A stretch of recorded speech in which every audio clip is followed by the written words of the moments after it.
Okay, so before we start with the discussion, we all are aware that we are standing between you and the lunch or coffee, and that we will be mindful of time. And we do have slightly open for questions that we will answer after the panel, but also if you feel you have some questions during the panel that will entice the discussion, please raise your hand and we'll pick up the questions as they come. So, Laurenti, we'll start with you. Since Amazon is one of the leading consulting companies in field of agriculture and sustainable agriculture, I have quite a few questions for you. Sure. So let's start with the main ones. What is sustainable agriculture and who's it for? And why are we talking about it?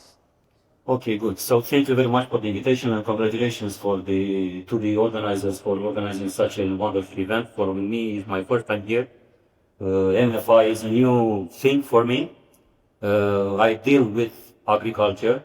I heard a lot about climate change yesterday. A lot of things about that are our concerns also. But before answering your question, sorry, I'd like to address you guys two questions. Today we are going to talk about, at least from my perspective, we are going to talk about science on one point and beliefs on the other one. And please be very, very honest and just raise your hand. We do not use slide, or just raise the hand, okay? Okay, because you aren't going to record anything. So my first question to you is like this. Please raise your hand, the persons that truly believe 100% that climate change really exists. Raise your hand, 100%. Okay, really good, bravo. Now, my second question, since we are here in Georgia, which is a profound Christian country, I'll ask you a very personal question. It's going to be very disturbing, but please answer this question. How many of you truly believe 100% that your God, no matter what, your God really exists? Raise your hand. So there are many persons, many persons that believe in climate change than in God, okay? Thank you very much. Now, let me come back to answering your question, okay? Today we are going to talk about sustainable agriculture, and we are going to create a definition about this sustainable agriculture. I'm going to tell it to you.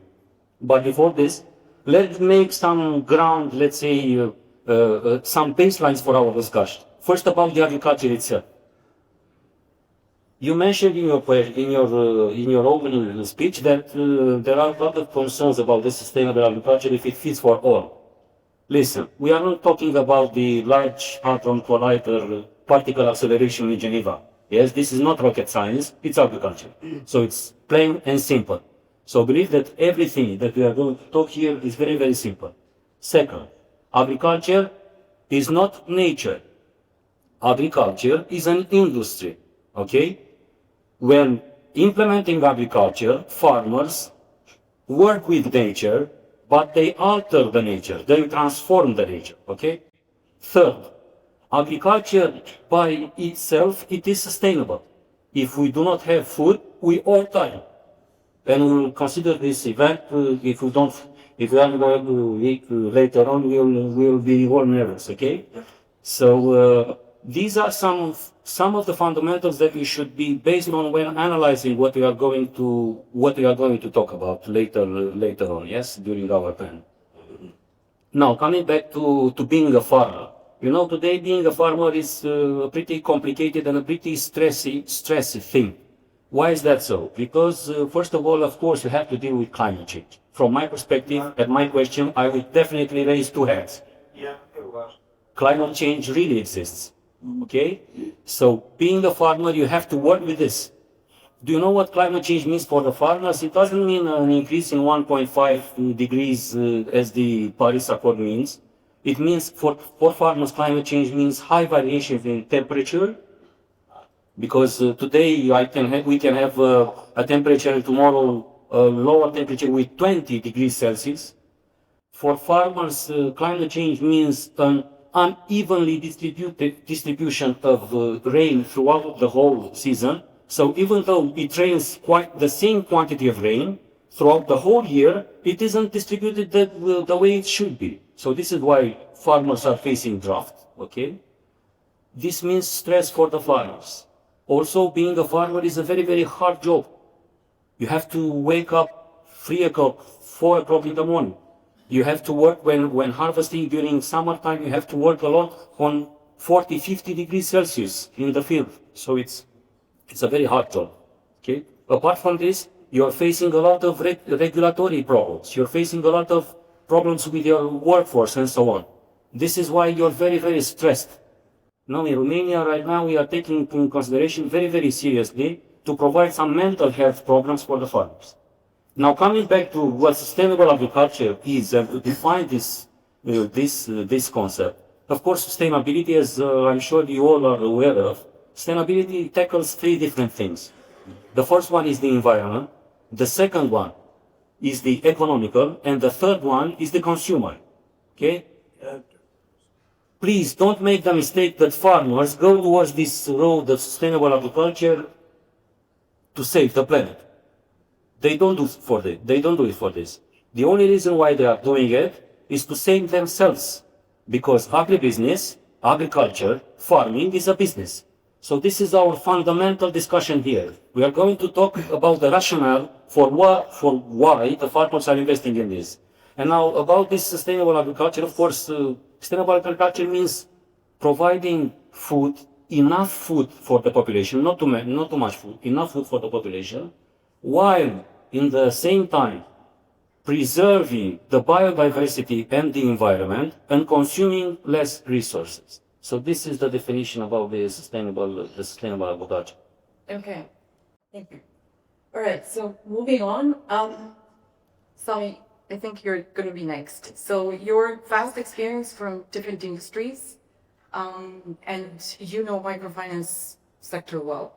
So from your perspective, what role can or should microfinance play in promoting and adapting to sustainable agriculture practices? Question, and I want to share with you guys, audience, a little bit about my experience.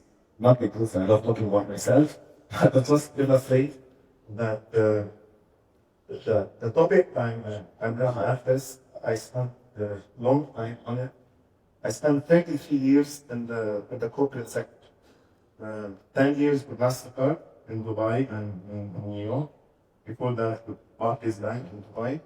Looking after, among other things, this one.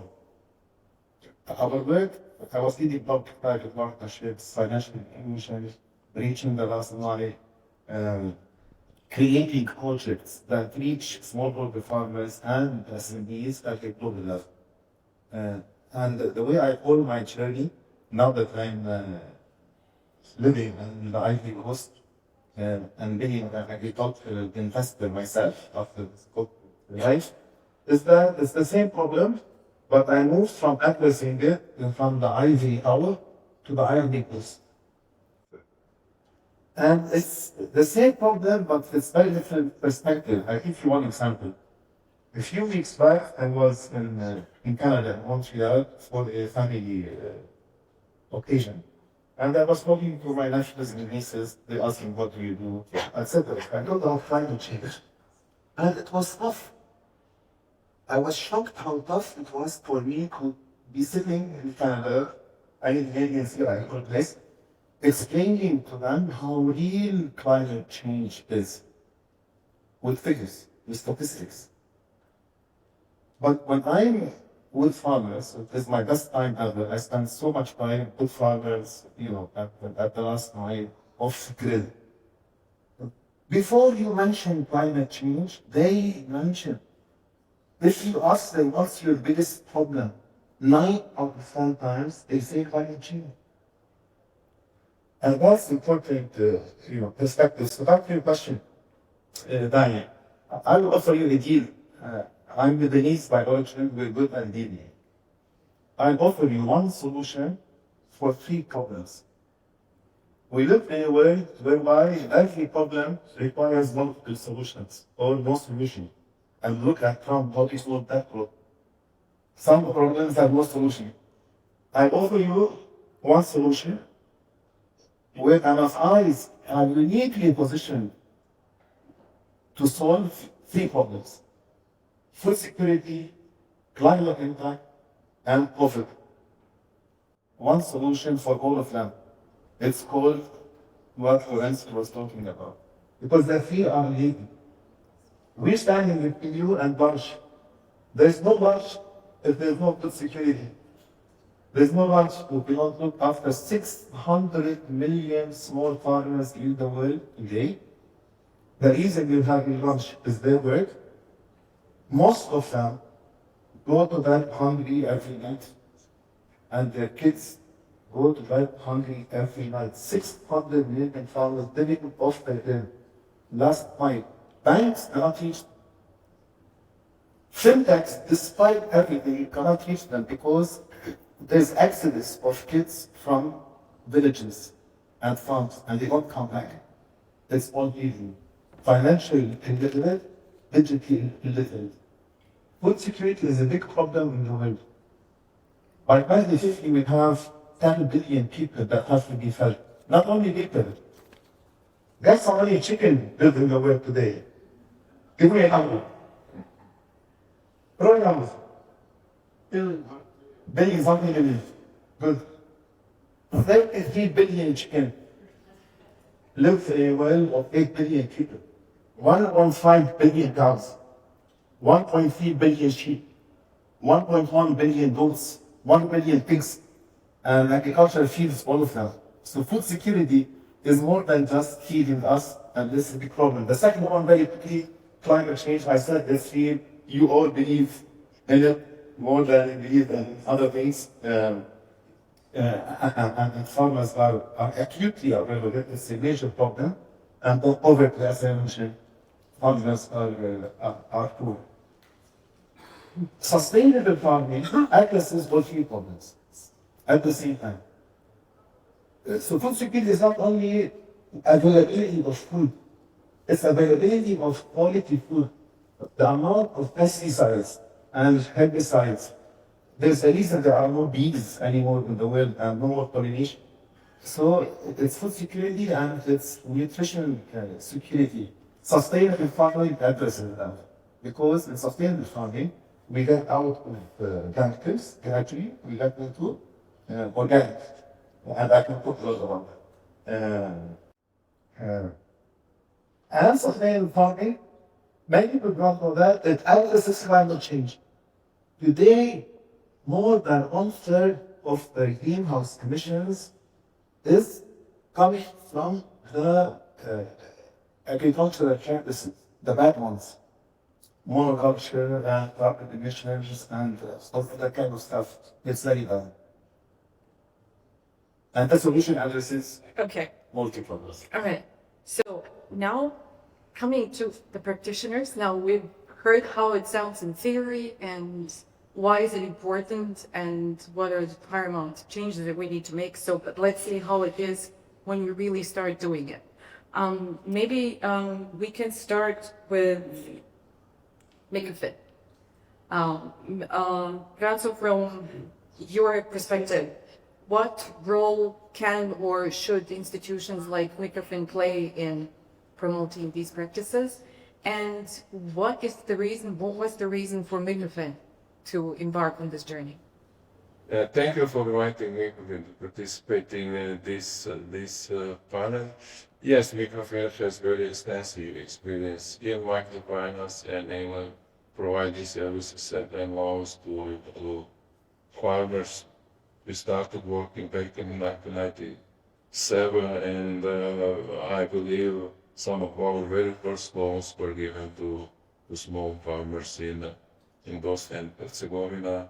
And today we serve around 11,000 clients having loans in agriculture, and in terms of the loan portfolio, agriculture portfolio represents around 25% of our total loan portfolio. However, and in most of the cases, we used to sell small farmers, people who used to produce some goods to be sold in the local markets. And we simply felt that after 30 years of experience and after 30 years of working in small farmers, we should try to do something more. And we decided to accept cooperation with Finance in Motion and EFSA and to implement this sustainable agriculture,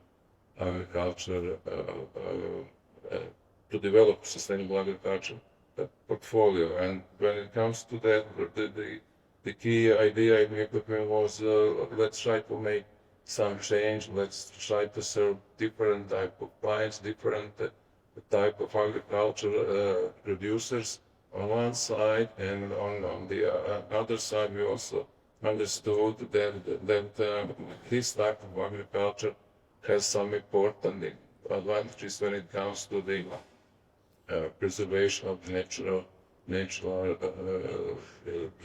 resources, give some ecological balance, at the same time enabling small farmers to improve their practices, to improve their businesses, and to have better access to the market for their goods. Okay, thank you. So, coming to youth, Okay. I've been practicing this too. Okay. Um, So Romania is strongly involved in agriculture, and I'm sure it's also spearheading also the sustainable agriculture practices. And Patria Credit is a long-time partner, especially for smallholder farms in this journey. So over the years, what kind of negative effect have you seen or experienced together with your farmers? And how did you adjust? How did you adapt together with your farmers? What kind of solutions, be it financial or non-financial, have you introduced to help your farmers overcome these challenges that are becoming more pronounced? Okay, thanks, Vanya, for the question. I'm very glad to be here with you. Yes, in Patria Credit, or better said, in Patria Group, because we are in the group MFI, with a long history and also a bank. Both of them have in DNA microfinance, rural finance, agriculture. We work closely with the farmers from over 20 years, and in the last few years we observed that climate changes, value chain disruption put a lot of pressure of their profitability, and in some cases of the business continuity. So, for example, drought is the main problem. We have two regions in east or south in Romania, where traditionally farmers had crops of corn or sunflower crops, which today are not profitable, or in some cases with zero income. And this kind of problem put a lot of pressure on the entire Romanian agriculture, or European food supply, let's say. Also, that we resolved in the actual context, geopolitical context, where the price was affected, the price of inputs, even with that of seed, or fertilizer, increase strongly. They have that 3 or 4 years per increase. Also, on the other hand, the price of the final products decrease, and the cash flow of our farmers, especially the small farmers, were getting under strong pressure. So in this case, I think we have three pillars to follow to solve the problem. First of all, it's the finance. Yes, to be resilient, to be sustainable, to be profitable, you have to afford this. The second pillar is consultancy, access to information for first of all for the farmers, but also for the other parties, like authorities, government, lenders, because it has to be the exchange of or sharing of information. And of course, the third is the partners who work together to assure for the farmers this type of sustainability or first of all profitability, and after that sustainability is good for the next period. We in Patria, I said again, Patria Group, and there's Patria Credit. We explore continuous trying of smart financing, and we are working with our partners to provide the solution for the farmers. But we don't want just to solve a short-term, let's say, problem. We want to build a long-term resilience. It's a long-term term. Okay, thank you. Now coming to Liam, welcome. So I don't think that IFAD needs any big introduction. We all know what broad mandate you have in supporting rural development and especially agriculture. So what kind of, having heard all the challenges that the finance institutions and their farmers are facing, what kind of approaches or what kind of programs does IFAD offer to help address these issues that farmers are facing, and maybe best illustrated in examples that have maybe proven as best practices on how you help promotion of sustainable agriculture practice? Thank you, Vanya. I apologize for not being with you today. So I was very to hear one of the speakers mention that there's over 600 million smallholder farmers in the world, many of them very poor, like hungry, etc. And IFA really tries to support these communities here. When it comes to inclusive financial services, I think that's a very important sector. What we do, of course, is we promote these through supporting microfinance institutions, financial institutions in general, and this would happen under the guarantee of the central government. But we also have non-sovereign mechanisms, therefore investing directly in agri SMEs and the financial institutions themselves. In terms of practices, what we try to do is to secure tailored support programs which really address the unique needs of the farmers and the communities in which they operate, which might be very different one from the other. We look at capacity building. This could include capacity building and financial digital literacy training, etc. Somebody said facilitating access to inputs to markets, very important. Investment in climate resilience, extremely important. And one other aspect which was not mentioned up to now is the important role of policy advocacy, and IFA plays a significant role in this regard, just ensuring that there is an enabling sector facilitated by institutional players, be it government, municipal entities, together with the private sector and other farms organizations, cooperatives, etc., to ensure that we have an enabling environment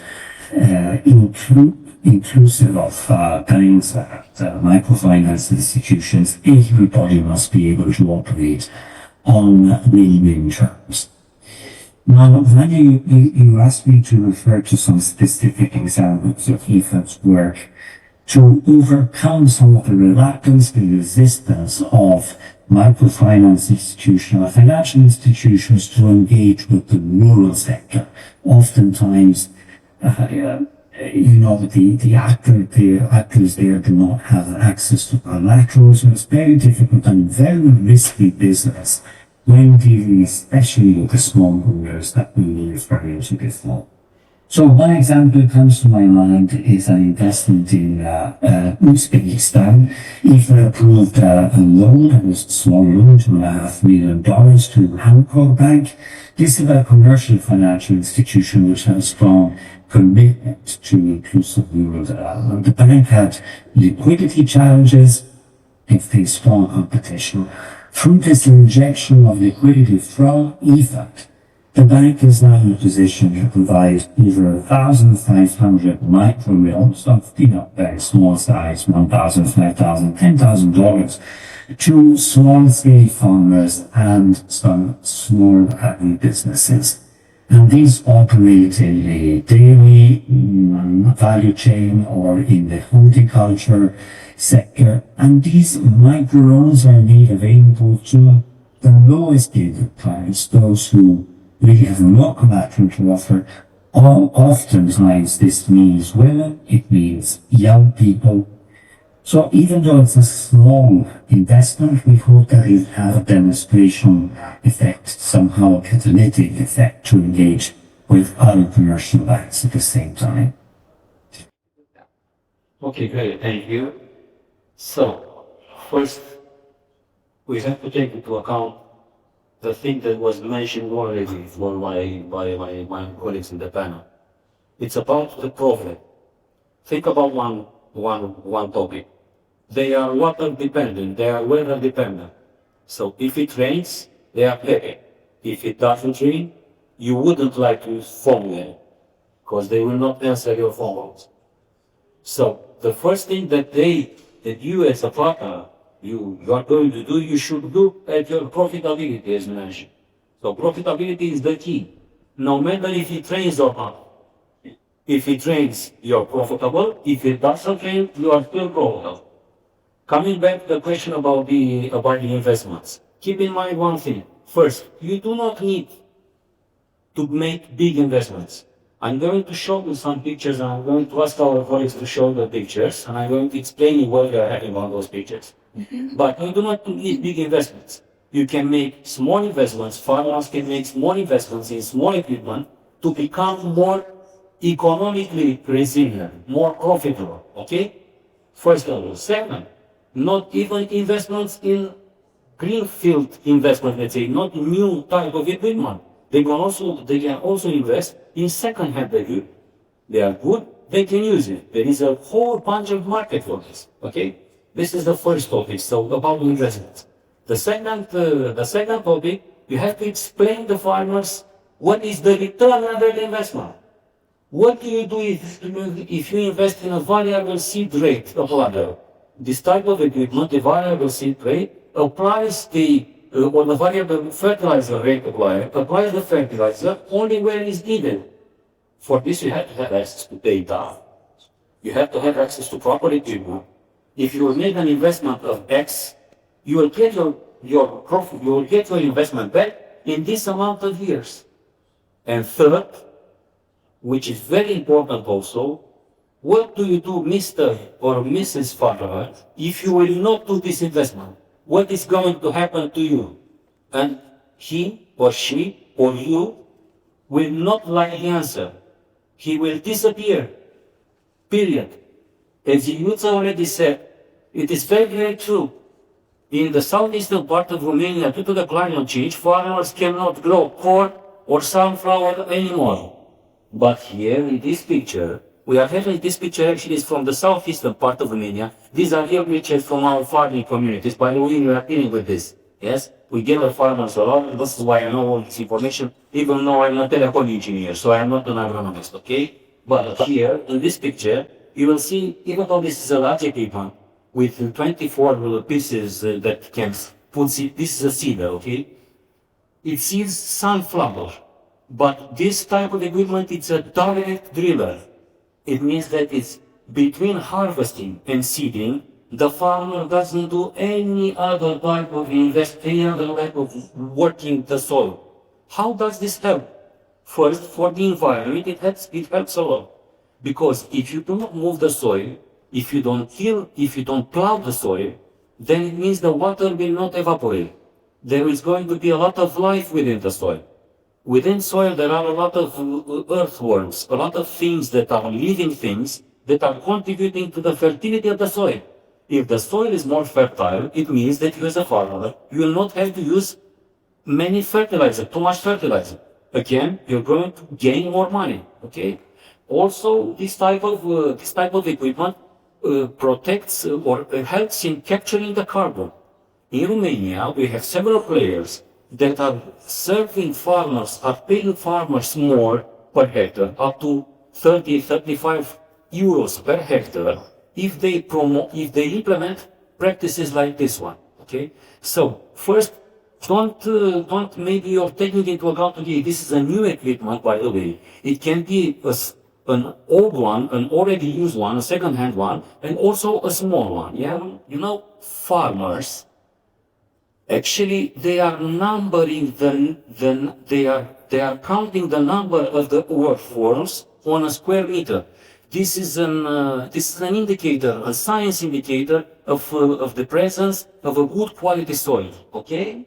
And beneath that, there is the cover cropping. Cover cropping is used for, yes, cover cropping is used for improving the fertility of the soil. And also the third picture over here, don't look, that is a robot. Don't think about the robot because this is a big investment. Think about some other things. This is data. Farmers often have access to data in order to become more resilient. So before doing things, they have to trust what they are doing. And one last thing, when I'm going to finish, I'm going to tell you about the problem that we are facing, myself are facing. You see this yellow picture. This is not a nice picture. It's not nice for me, and it is not nice also for the wife of the farmer.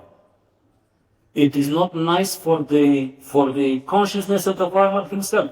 Because if he looks at his neighbor is going to have very good crops, very high crops, how can I say, green ones, and in this case he's going to see this. But by the time will pass, yes, he's going to see profitability more and more. Thank you. Okay. Ilyut, I'll start with you now. We've heard a lot about the hurdles from various aspects, be it awareness, access to information, access to quality inputs, technologies, etc. So, how do we change this? What do we need to do more in order to make this a little bit easier? Okay, continuing my colleague's idea, I want to emphasize a little bit about what solution we have in this for the sustainability to bring the information to agriculture, and I think we have two type of solution. One is financial solution, where we are specialists, and on the other hand, on financial solution, and these are interconnected, and I think this is creating this mix. We can make the switch between vulnerability to sustainability and resilience, and again, we have to facilitate this financial growth between farmers and providers. Even the other equipment inputs, they have to have a fast financial flow. And maybe, and I come to your question with the PhD, this non-financial solution. We have a small problem with knowledge. We are led by some partners. We have the duty to help our clients to learn. Training is essential. I think 4 years ago, we started Patria group, playing program named Patria. It's about the clients. 4 days, they put together specialists on various files like hyper-economics, marketing, digitalization, together with some local authorities or the central authorities representant or our specialists. And 4 days, it discussed about the problem, about the solution, sharing information, sharing practices, and after 4 days, everybody is more confident. This is the solution to help this mix of finance and knowledge. Pranzo, over to you. So, we've heard a lot of challenges, but maybe since you're one of the first adopters in Bosnia, so what were the challenges, but maybe more from the farmer side? How did they react when you started and said like, okay, we're doing something different. We would like you to experience something different. So what was their feedback? How did they perceive it? And what are your first results? Are you happy? What is necessary to boost those results? So when we first discussed this subject with you, with that, and requires a motion, the first question was, okay, what is all this about? What will they want us to do? And like in any other business, there are some advantages which you would like to use, like the problems. In case of Ukraine, and I believe because of long-term experience in agricultural lending, because of very experienced staff, even because of the fact that all of our block managers are themselves agricultural engineers, they did not face very many problems to start working on the project.